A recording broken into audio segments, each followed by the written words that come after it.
And so now moving on, sorry, we're 5 minutes behind. Local water done well. Service delivery plan update. Please take a seat. So we've got. Oh no, I'm sorry. Sorry, it's local government system improvements amendment bill. Elizabeth, apologies for that. I was getting ahead of myself. Here to talk about the local government, the council submission on the local government amendment bill. So today is an opportunity to get your feedback on our key messages in the council submission on the amendment bill, and Tom's going to take you through our suggestions for those key messages in a minute. We go to the next slide. Oh.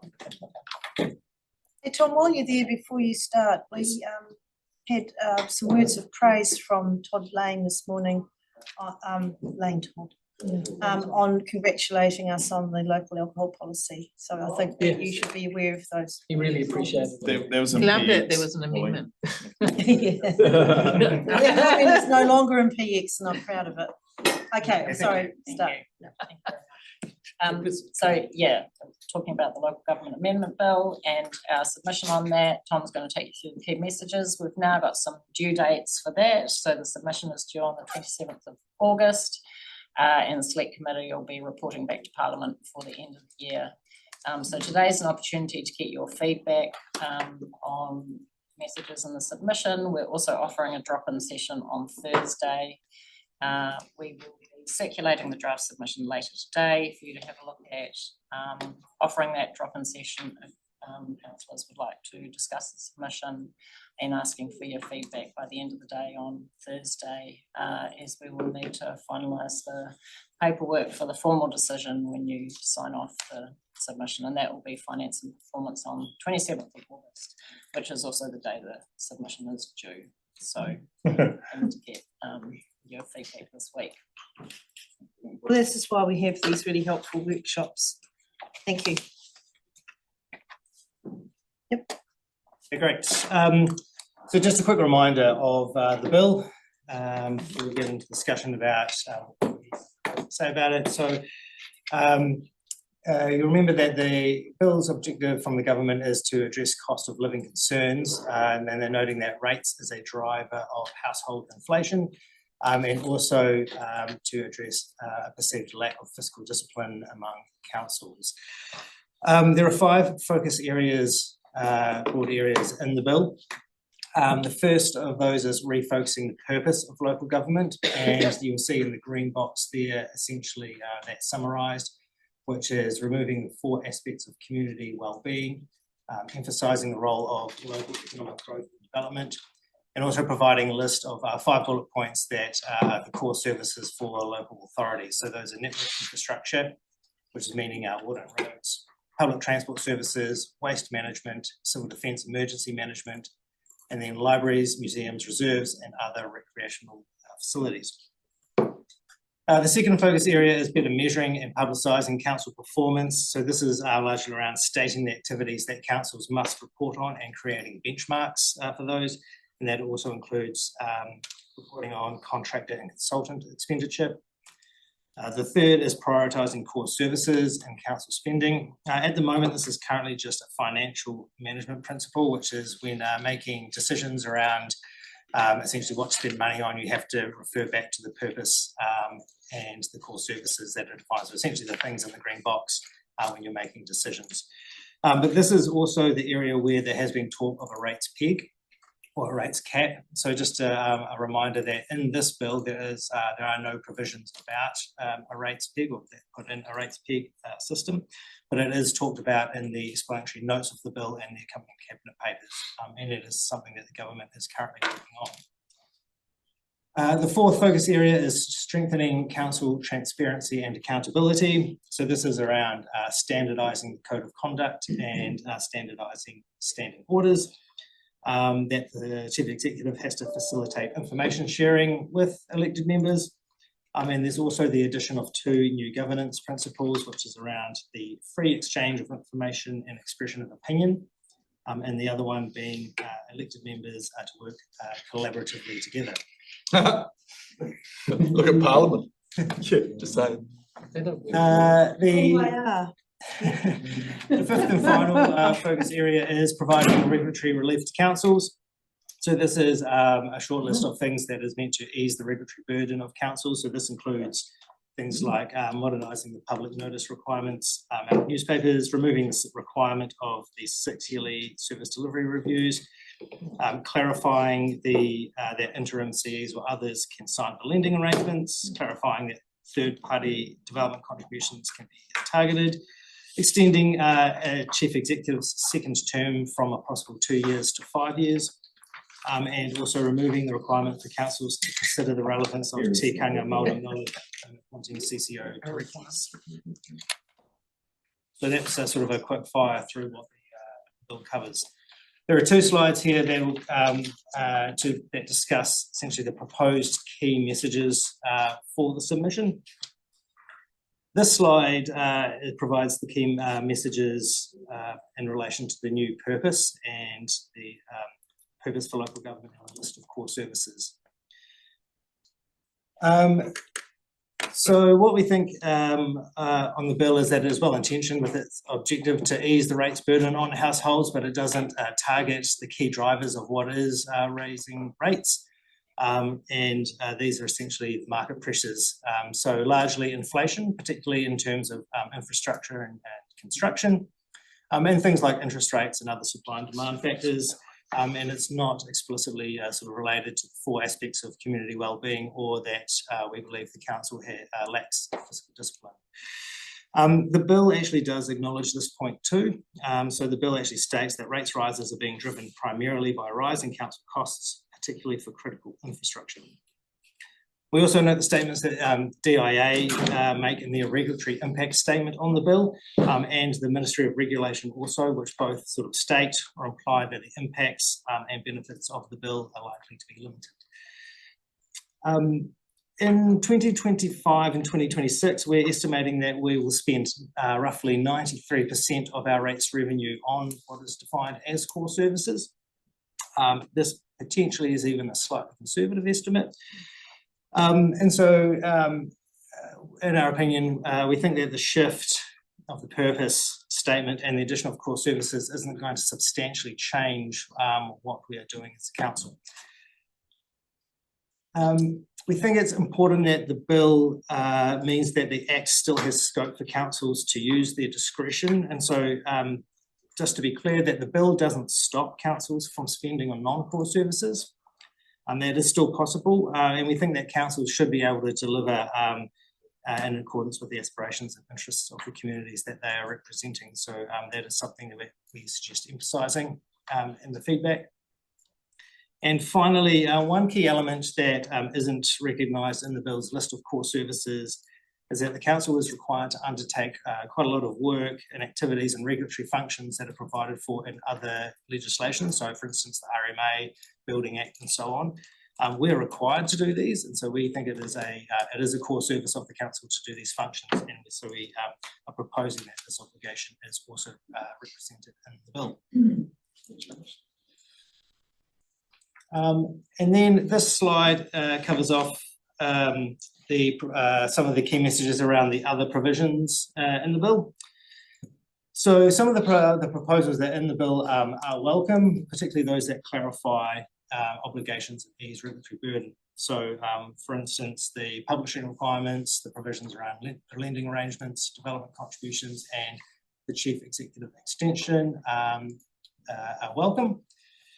Some of the proposals we note have risks or impacts, and we suggest that these should be pointed out in our submission. So these are around benchmarking and reporting. We consider that these are a good way to sort of on the face of it look at how a council is performing, but it does tend to lack a level of nuance about why a council is spending money on certain things. In terms of the rates peg, so while it's not explicitly in the bill, we think it's might be useful for the council to take this opportunity to comment on a rates peg, seeing it is discussed in the bill's notes, and also that the government has work underway at the moment on this, so there might be some use in providing in the submission.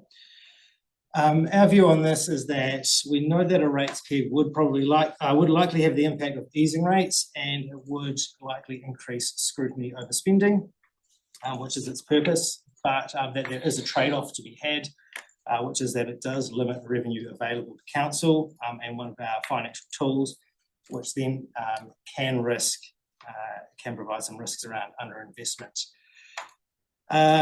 The government and councils, in response to this risk, might then need to consider other ways of accessing funding or revenue.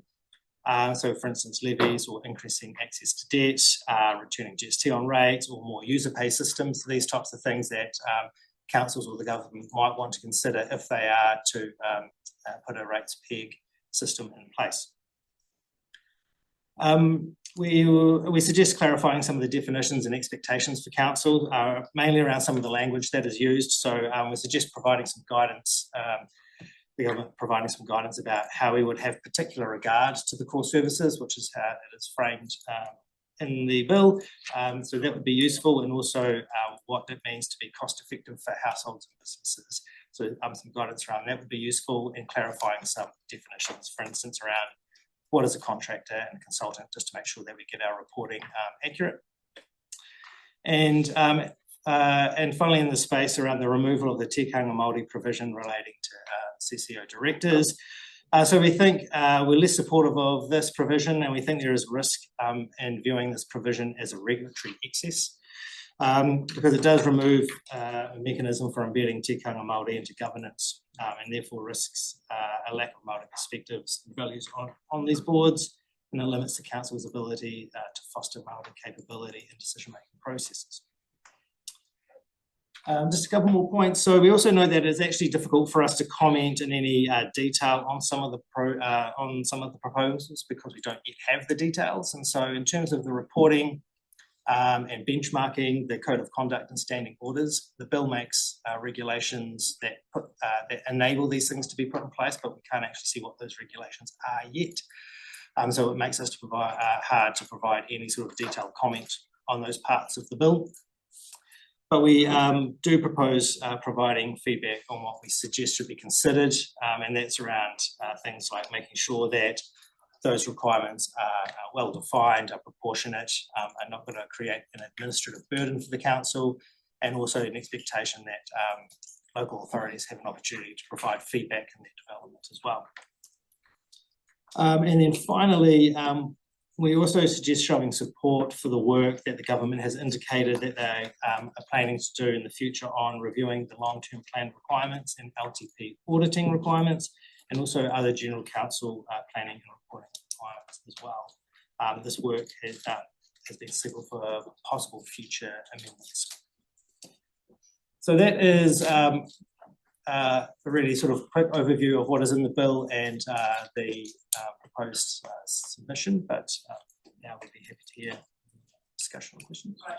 So just looking at that last line that you read out, the supporting the future review, LTP and planning, is that what you would call the providing regulatory relief in one of the 5 focus areas? Yeah, so that's not explicitly in the bill, but it is part of what they have signalled is coming up. It's in the next bill, so the second tranche of changes in the LGS space. Well, it would still be worth referring to in this one, wouldn't it? And also when you say, you know, the other burdens outside what they've noted as core services are perhaps these submissions themselves have a cost to councils. And it would be quite good to do an overview of how many we've done in the last, say, 3 years, and perhaps the cost of staff time. That. So look, we'll go to questions. We've got Andre, Tyler, Tyrone. I've got Andre again, no, and Tim. Oh. Although your last one was really short, so yeah, go. Thank you. Yeah, I'm just really keen for any submission to emphasise the importance of making it easier for us to do things. Like it mentions, network infrastructure is a core service. We need the LGA to make it easier to do things on the road network. Like we want a metre of yellow lines, you have to have a several page engineer's report, formal consultation, and it might impact one person. You have to put impacts on mana whenua, impact on climate change, report this, report that, $750 in paperwork, $200 in paint, like, yeah, there's plenty of examples, and I feel like we should be taking this opportunity to mention those kinds of things. So what you're wanting to identify some projects that would sit outside the LGA requirement to consult? Well, Are you? Really? well, I think identifying an example like that, I think is worthwhile. Like there'll be a number of things that we're having to spend a whole lot of money and resources on, not because of any common sense or actual need, but because it's in the LGA. I think that's a good example to be using, but just that point more broadly that we should be, that the government should be using this opportunity to make things easier wherever possible for local government. Yellow line's not a good example. I mean, they say the community boards have delegation over those. There's no reason why that should be a simpler process. Tyler. I've got two. The first one is around the four wellbeings. And if we're thinking about community funding, for example, there are some things, some organisations which actually help contribute to core services, such as environmentalism, etc. The Port Hills is a prime example. Are we able to highlight somehow the return on our investment into those community organisations? Because we've defined that quite significantly when they actually come back and report. Some of them have said a 1 to 4 return, some have said a 1 to 7 return. I'm not sure if the community team will be able to contribute to that. Might be able to have some information around that. Yeah. I think that's a really good point, because we've really got to drill down into why remove those when they are of such benefit to society, and often they'll keep people healthier and keep them out of hospital, which keeps the cost down for the government. Those sorts of big picture stuff. Is that where you're going? Definitely. You've got to be an economist to do that work Absolutely. in-house. You get one, Mary. Right. Sorry, Tyler. That's all right. In a report somewhere. I'm also wondering, I know that there's a huge emphasis on the economy, particularly economic development. I'm wondering if that's within the core services that we do. Purpose of local government statement has been changed to include local economic growth and development as a sort of emphasis. So it's not one of the 5 sort of core services, but it is defined as a purpose of local government. Interesting. Okay. Last one recommendation is the regulatory burdens, for example. We see predominantly across the Building Act, plan changes, which are all under, they like to call it repair. And I'd like to see those highlighted somehow, and obviously the cost analysis on how much that's costed us. I know it's in the tens of millions, and I'd love to highlight that, particularly in the OPEX thing, where we could put a rate up on it. That's right. So I guess, also referring to unfunded mandates from the Crown. That's exactly what I wanted, yeah. Okay. Thank you. Tyrone? So to deliver system improvements or productivity improvements or cost reductions or whatever, it's incumbent on this organisation or anyone to take advantage of software, technological gains, implementation of, systems and programs and applications or whatever. AI obviously is the big thing at the moment. So in order to sort of get those, where does the bill sit on that? Because you have to invest in those things up front to be able to get those productivity gains, but that might not be seen as a core service. So it's a bit sort of chicken and egg, but we end up remaining in the 20th century. Yeah, any government ministry. So the bill doesn't say you have to only spend on core services. So the council can choose to spend on other things, and I think that stuff's usually quite consultant heavy as well. Yeah, sorry, carry on. No, so I guess that is the main point, and so updating systems and things would be something that if the council thinks it's our position is that if the council wants to do those sorts of things, they can, should still be able to do it, and the bill still allows for that. Okay. Sam. Oh, sorry, Tim. Thank you. Really concerned that the comment about borrowing, so we're already in 2.4 billion debt, probably more. There are smaller councils and regions that are per head of population are far worse off than we and have a lot less opportunity to come back. There has to be an understanding from central government where this stops, because you cannot go borrowing more when you can't even pay off what you've already. It's just stupidity.